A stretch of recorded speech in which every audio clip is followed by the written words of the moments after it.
In this episode, we look at managing software vulnerabilities on devices. Open the Vulnerabilities tab. Wazuh automatically scans for vulnerabilities on all devices every 12 hours.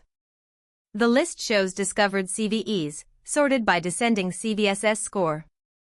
Each row shows CVE ID, description, score, affected package, current version, fixed version, and affected device. Filters let you view by severity or specific device. Click a CVE to see details, full description from NVD, reference links, known exploits, and patch instructions. You can mark a CVE as accepted risk or as having a workaround. VRadar alerts when new critical CVEs appear and auto-creates patch tickets if configured.